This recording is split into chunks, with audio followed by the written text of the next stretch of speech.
Hey everybody, welcome to this week's Q&As. It's Thursday morning, so hopefully everybody had enough time to get their questions in. So let's see what we got. First up, Captain Retro wanted to follow up on the question from last week about Extron Crosspoints and sync. And the one piece of information I didn't have last week is they're trying to run everything into the HD15 port of a RetroTink 4K. So doing it that way, you really don't have anything to worry about because that could accept both 75 ohm and TTL level sync voltages. So my conclusion last week of, just give it a try with that BNC to SCART cable and see if it works, that actually applies to this as well. Just use the standard BNC to VGA cable and see what happens, and it should just work. But that definitely isn't going to hurt anything on there. For whatever reason, there might be something that steps the voltage down too much if you have those switches set, but that's, once again, you get no signal. You're not going to send over voltage, so it should be totally fine. The other thing, I don't want to get too off topic here because I could probably do an entire video on this, but if you're using the HD15 port for connection to an Extron Crosspoint, that means you could connect component video, RGB, S-video, and composite all through that, and VGA all through that port, all through your Crosspoint. So if that's something that you're interested in, let me know and I could elaborate a little bit more. If not, I probably should do a video on that relatively soon just to kind of show everybody the options. But that's how I was testing it when I had my Crosspoint integrated into this setup, and it was very cool. Set your input, set the output to the Tink, and then just choose the input in the Tink 4K without switching a single cable. So that's pretty cool as well. But if you're just running RGB, then you don't have to worry about any of that. Fire away and see what you get. Next up, Richard Kingston also wanted to follow up with the discussion from last week about trying to run N64's composite video through an RGB setup. And Richard clarified, if I'm understanding this correctly, if not, please correct me in the comments or anything, or just talk about it again next week. But if I'm understanding correctly, Richard has an N64 that already has an RGB mod installed in it, but they also want the ability to have composite video. And that's something that I completely agree with. And one of the setups I'm building over there, which hopefully I'll have time to do a video on at some point, is exactly this. It is RGB and composite at the exact same time. And the way that you would do that is not by two cables, but by running an RGB SCART cable with composite video as sync. Now, you might have heard over the years me always recommending C-Sync cables, and I still stand by that recommendation with this one exception if you want access to both signals. The reason I suggest C-Sync is because there's less to worry about in most scenarios, provided the cable is built properly. There's less chance of interference. There's less chance of compatibility issues. However, if you know that you have a setup that can handle it, like you're not using an Extron Crosspoint and you're using a well-shielded, well-built cable, then what you could end up doing is just having both. So now, obviously, if you're running an OSSC, you're not going to get composite through that because it doesn't handle composite video. But if you're using a RetroTink 5X or 4K, or even if you're going into an RGB monitor, you could then just run it in a way where you could toggle between inputs and have both at the same time. So that's one of the advantages of doing it that way, is having access to both signals. And I could completely see a scenario where most of your N64 games you want to play in RGB on a CRT or on a scaler either, I guess. But occasionally you might hit a game, and F-Zero is the first one that comes to mind for me, that you might prefer in composite just because it's an awesome game, but it's also an ugly game. All of those effects that they used were really designed around composite video and CRTs. And the more you clean that game up, at least in my opinion, I'm sure other people might think it's a work of art, but I just think it gets very ugly the sharper it gets. So if I was playing N64 on a CRT, I would actually prefer to use F-Zero via composite video. So the way I've been accomplishing this is I got a bunch of sync-on composite SCART cables, plugged them into original consoles, and ran them through the latest version of the G-SCART switch. And then you just have one output going to the RGB input, and the other output with a basic cheap breakout adapter going to composite video, and then you just toggle inputs on your TV in real time to get both. Obviously, this would mean that you have to use a monitor that accepts both signals, or CRT if you're in Europe. But yeah, it could absolutely accomplish that. So if that's what you're looking to do, just get any cable for the Super Nintendo or N64 that syncs on composite video, and you should have the option for both. If I got your question wrong, please let me know, but it was a fun excuse to kind of talk about that and tease the new setup I have going on over there. Next up, the dressing gown wants to know why some consoles that could support 480p only do so over component video and not over SCART. And I'm pretty sure the answer to that is the component video standard was supposed to accept 15 kilohertz signals all the way up to 1080i. And technically, you could run 1080p on them, but that's what it was originally released for. And the SCART standard was supposed to be only 15 kilohertz. And there absolutely is nothing stopping you from running that signal over that connector, but the SCART standard is a set of standards that's supposed to, when you see that connector, know that it adheres to those standards. Now, the PlayStation 2 and 3 can both get 480p using Sync on Green, and I believe the PAL-Wiis can do that as well over RGB, but not NTSC. And there's different ways of hacking things and running it however you'd like, but even the original Xbox is 480i only over SCART, unless of course you run a soft mod or you're running component video over SCART. So I think the answer is really just as easy as component video was always designed as a standard to handle multiple resolutions, while when the SCART standard was released, there was only 15 kilohertz for TV at that time. They had PCs were higher resolution, but I think when the SCART standard was released, higher than 15 kilohertz CGA graphics was like not very common, very expensive type of thing. I think it was, by that time, everything really was still 15 kilohertz. So I think that's basically it. It's a great question, and maybe I'm missing something here, but you're all welcome to correct me if I did. But I think that's basically it. It was part of the component video standard, not part of SCART. Next up, Scott Linux has a random NES audio quality question for me. They have an RGB modded NES and also a stock NES. They can't tell any difference in audio quality comparing both. Do I happen to know if the NESRGB mod taps into better audio, or is it just video only?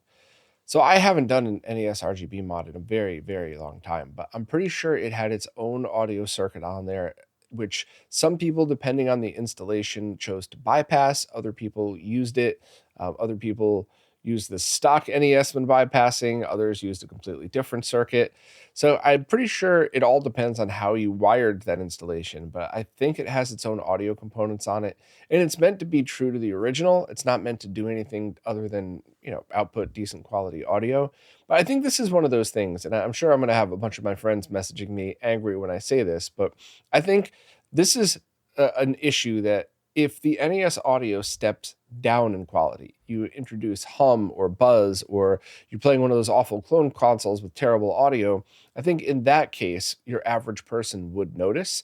But I think when you're talking about things like this and certain quality enhancements, I think the people who notice a difference are people who are not only really into the NES, but also have an ear for audio and pitch and sounds, which not everybody does. And that's not an insult or a compliment. It's just some people are tall, some people are short, whatever. It's fine. So my opinion on this is if you've done an NES RGB mod, regardless of how you've done the audio, if it sounds fine to you, you've won. And I really wouldn't go any farther than that. I would only start hunting things down as if you start hearing things that you don't like about your setup that you don't hear on a stock NES. But you already said that's not the case, so it sounds like you already won and you got a good setup, but it was still a good question. Next up, last week, I think I misunderstood the question that Dr. Claw had, and they clarified this time that they're having issues with the YPbPr RGB to component video box. And in the same exact setup with the same PS2, Dreamcast, and cables, the RGB to comp from RetroTink worked fine. So what could possibly be the issue? And I have to very respectfully say there's no way for me to tell that unless I did a deep dive on that converter. It's possible that the conversion circuit that's built into it has some issues. It's possible that it works fine in every other case, but it just so happens that in your combination it doesn't. But I just want to say that this type of conversion is so much harder than people think. And I've had so many people tell me over the years very pompous things like, oh, I have a data sheet for that. I could just make one. That's fine. I don't need to buy HD Retrovision cables. I don't need to buy an RGB to comp. I'll just download this data sheet and make one. Yeah. good luck, because this is what normally happens. And I'm not saying that's what Jam did. Jam makes very good stuff. I've had very good luck with all of mine. I'm just using that as an example just to articulate how it seems like an easy thing, but it actually isn't, because there are so many factors involved. How you route the traces, the type of power supply that you've built into this to make sure that everything's filtered, the type of low pass filtering that you do at different resolutions. Can it handle multiple resolutions, or can it only handle one? There's so many things that factor in, and each one of them has their own set of problems that don't actually exist with TV signals. So if you were talking about, you get RGB SCART out of a DVD player in Europe and you just want to go to component video, that same converter and those same generic circuits might work perfect. But you start setting it 240p, you start setting it at the very odd refresh rates that we use, things can go haywire. So so many people accuse me of being biased and not disclosing my friendship with Mike Chi, and none of that matters when I tell people you should probably just grab the RGB to comp. The only thing that matters is ones and zeros, and the testing that we've done on those products, and that we, meaning everybody, has done on those. So I would reach out to Jam and see if there's anything he could do, any suggestions. It's also possible something got damaged in shipping. You never know. I mean, I've seen packages hurled across parking lots before. You never know. One SMD component might have popped off or something like that. But it could be a compatibility issue. It could be that you just got a bum one. But I think, and I don't mean to take away from your concern, but I think if you have a solution that's working for you, just stick with that and just kind of use that other device as a tool for testing, or if you have to return it, maybe he'll accept a return on there as well. But the point is, I think you've solved the problem with another piece of hardware, so at least that's some kind of good news, right? Next up, an excellent question from Durf that I do not have an answer for. Durf wants to know if I have any recommendations for products to buff or polish scratches on the outside of consoles. One Twitter thread mentions using car polish for GameCube jewels, which would probably work for all clear plastics, but no idea if that would be safe for all console plastics. And Smoke Monsters also recommended pipe polish. So I've seen different effects of those, and I don't use them at all because I've also seen the negative effects. I've seen people take a piece of plastic that looks unfixable and make it look almost like it just came out of the factory with zero negative side effects, even after years. And I've personally tried to use polish on something that it ended up making it look like I used sandpaper. So, it ruined the finish, it ruined the texture, and it wasn't supposed to be that abrasive of a polish. It wasn't like using Brasso on a cartridge. It was supposed to be a mild, cream that you put on for something like that. So I definitely wouldn't be comfortable giving any advice on that. I know Tito from Macho Nacho and Tian Fong use this aerospace thing. It was one of the last Tito videos, but that really does clean up the plastic a lot. It does leave like a little bit of a finish on it so that you can kind of feel with your hands, but not too bad, and you can buff it off mostly. But that's a great question, and one that I would love to know the answer to, because if your plastic has texture on it, I think that's going to be a problem. And I think that's also why clear plastics might be less of a worry, because you're supposed to just buff it to be a perfectly smooth and clear finish. Whereas on some of the textured plastics like SNES, NES, all that stuff, you would notice it would be too smooth and it would look like a smudge or damage to it. So what is out there that people would recommend? And also just a polite reminder, when you recommend stuff in the comments, if you drop a link, it's just going to disappear. It won't even go to my held for review bin. Most links in YouTube comments just disappear forever, never to be seen again. So if you have a suggestion, please spell out the product and don't just drop a link in, because I don't want good comments and good suggestions just to accidentally disappear. And I also don't want any of you thinking I'm deleting comments from people who are trying to help. So just type in the description of what it is if you have any suggestions. Next up, Tim the Gamer 23 wants to know, are there any specific games I would like to see Limited Run Games re-release? Personally, they'd like to see Crusader of Senti for the Genesis get a new physical release. I didn't really like that game. I think I'm the only person on the planet that doesn't, but it came out years after A Link to the Past, but still felt very unpolished. And I felt like after that much time had passed, they could have had one that was that felt a little bit better. The controls felt slippery and loose in that one. It wasn't a bad game at all, but when I heard it was a Zelda-like game for Genesis, I was kind of disappointed. But anyway, to answer your actual question, I want to see stuff that solves a problem. So here's a great example. Mega Man Wily Wars. For a long time, you had to download a ROM, and then you had to download whichever patches you wanted.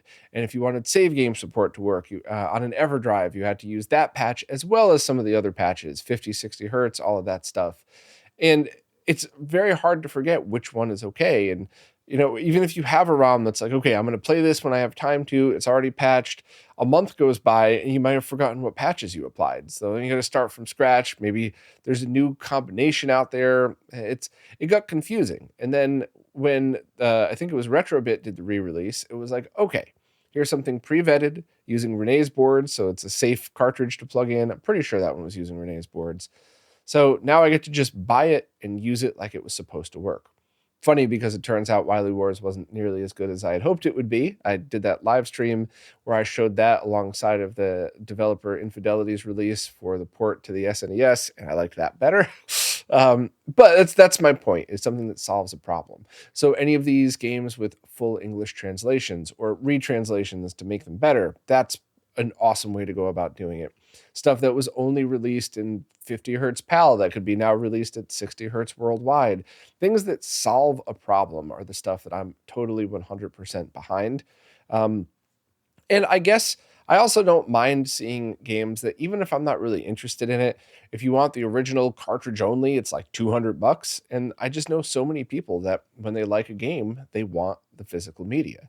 In fact, that includes people that also own every single ROM cart and ODE out there, still go out and buy games when they just want to have the game that they know that they like. And the rest of them, they might occasionally try, but it's not a thing to them. So that's the other time I like to see it, is when it's games that are so expensive that you don't really want to spend that much money on it. And it's more about collectors trying to make money than actually playing games. Those are the ones I like to see have quality re-releases. But I think most important than anything else is making sure that what you're buying today is of good quality.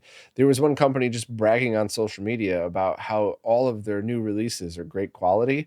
And in a private chat I have, a couple of my friends immediately started snickering, showing pictures of some of their releases that have still been terrible. So that's the most important thing. If you're going to give somebody a decent amount of money for something, you want to know that it's at least built correctly and not slapped together.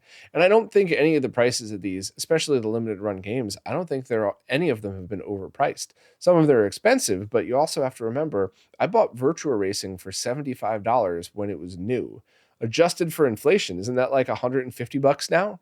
So, spending $80 on a retro game today is fair. It's as long as it's built correctly. That's the only time I complain about price. When you have something running at the wrong voltage that's not even beveled and you're spending $80 on it, no, absolutely not. So those are just my thoughts on it.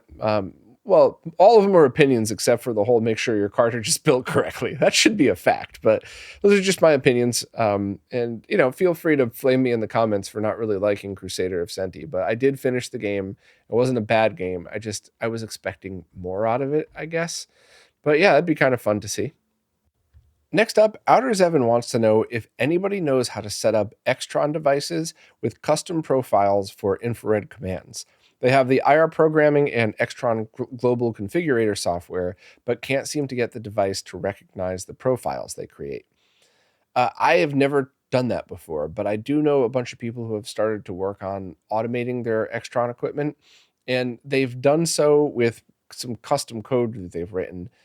So I would just kind of look around, maybe check the RetroRGB Discord, and just ask to see if anybody in any of the communities that you're hanging out in has done this already, and maybe they'd be willing to share it with you. As far as IR stuff goes, just also make sure that your IR extenders are working properly. Make sure that they're positioned properly, because one of the things that I always ran into, especially back in the mid-2000s when I liked to hide equipment so that you didn't see everything, which is funny because now obviously I like to proudly display all my equipment, but you would take those IR sensors and stick them to the front of your cable box, VCR, DVD player, whatever. You'd stick it to the front, and then you'd close everything up and you'd use your remote and it wouldn't work. And then you'd pull that IR extender off and you'd move it a millimeter to the right and it would work flawlessly. So I would make sure to check that. That's something I have experience with that I could recommend. But as far as the actual programming goes, I've never even seen the interface before, so I'm completely useless to you. My apologies. But hopefully there's somebody listening or somebody in one of the Discord servers you hang out at that would be able to help. Well, that's it for this week. As always, if you have any questions at all, please ask wherever it is that you support in the latest Q&A post. The way these services work, I can't really figure out what's a new question on an old post. Plus, like you saw today, I just like scrolling through in real time as if we were hanging out somewhere together having a chat. And just another friendly reminder that anywhere you support, feel free to ask the questions. It just so happens that most of the time the questions are only on Patreon, just because that's where most people support. But there's also Floatplane, Ko-fi, the YouTube monthly support stuff, and basically anywhere you support, let me know. And if I missed your question or if I screwed something up, just DM me. It's never intentional. Sometimes things get deleted in post, or sometimes I just misunderstand the question. So anything you need, let me know. And as always, just thank you to everybody who supports in any way possible, because it really is you who's keeping all this stuff going. So thanks again, and I'll see you next week.